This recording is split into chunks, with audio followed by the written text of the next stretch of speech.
Welcome back to the channel, everyone. My name's Diego. I hope you're having a great week. I'm gonna do this review as fast as I can because, as you can see, I'm wearing a mud mask and I don't want it to start flaking. Today's video is a bit of a throwback. I'm reviewing Your Name, a stunning anime directed by Makoto Shinkai, which was released in the USA on April 7th, 2017. If you've seen any of Shinkai's previous work, then you may have an idea of how this review is gonna go. However, before we hop into the review, please take a second to like and subscribe. Lastly, this review will contain spoilers, so continue at your own risk. Hopping in, the movie begins in 2013 with Mitsuha Miyamitsu, a high school girl living in rural Itomori, Japan. Hoping for an exciting life, she wishes to be a Tokyo boy in her next life, and boy does her wish come true. One day she wakes up in the body of Taki Tachibana, a high school boy in Tokyo, and she lives his life, leaving messages for him. Each day, Mitsuha and Taki continue switching bodies and they learn to communicate with each other. Everything is going well. Mitsuha sets up Taki with his coworker Miki, and Taki makes Mitsuha popular. One day, Taki, in Mitsuha's body, accompanies her grandmother and younger sister to leave Kuchi Kamasaki, a ritual alcohol, at a Shinto shrine on a mountaintop. Here, Taki finds out that the comet Tiamat is expected to pass nearest to the Earth in one day,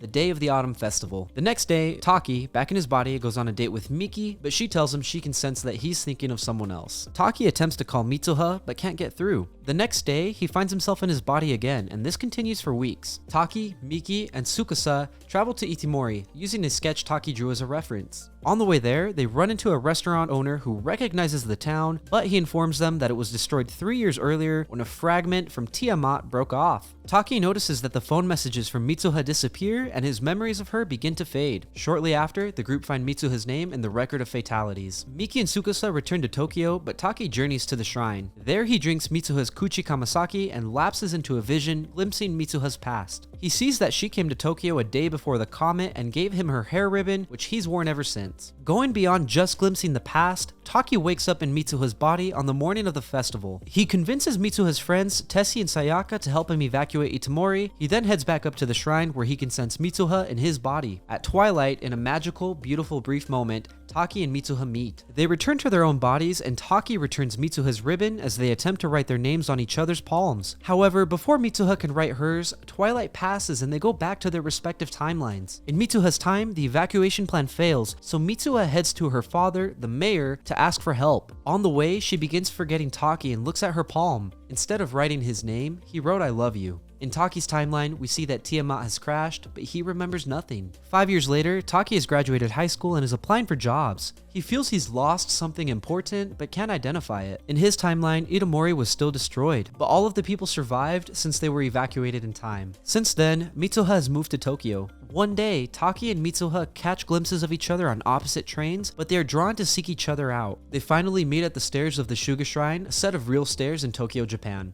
Having found each other, they shed tears of happiness and ask each other for their name. As you can expect from a movie with a Freaky Friday situation, there's a bit of goofiness with the body swapping. However, this goofiness abruptly ends and leaves viewers wondering what happened. I was determined to follow Taki on his mission to find Mitsuha, and I was distraught when I found out she died 3 years earlier. When they finally meet on the mountaintop and then she disappears before they can write each other's names down, I was torn.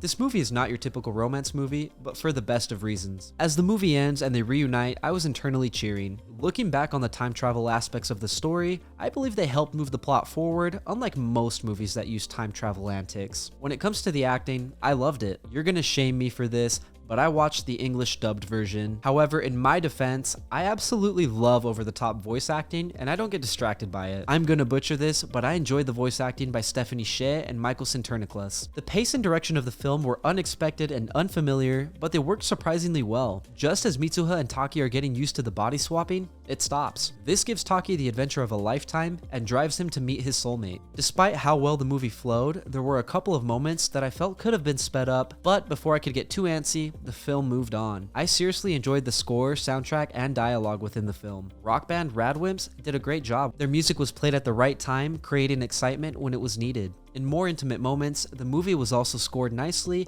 and it made me feel like I was in rural Itomori. The dialogue was hilarious in some moments, and it made me crack up, but when it needed to be serious, I found myself watching with a straight face. When Mitsuha read Taki's "I love you," I felt like crying and smiling at the same time. With Makoto Shinkai directing this movie, it comes as no surprise that the animation was absolutely stellar. This is hands down one of the most beautiful anime movies ever created. The stairs of the Shuga Shrine are wonderfully animated, and they do Tokyo justice. justice. The animation contains such vivid imagery that you just can't help but admire its beauty. Overall, I believe many viewers would love this movie. The plot may be a hit or miss for some, but it was a home run for me. As the bond between Mitsuha and Taki breaks, I couldn't help but cheer him on to find his love. The combination of the soundtrack, dialogue, and animation makes this one of my favorite anime movies. Paraphrasing from the film, it's like seeing something out of a dream, more than a breathtaking view. Thank you for listening to my review of Your Name. If you enjoyed the content, leave a like and hit the subscribe button below. If you want me to review another movie, let me know in the comments and I'll get to it. Lastly, if you want to see some more from me, you can check out my vlogs linked up above or Friends with Benefits linked down below. My name is Diego and I'll see you later.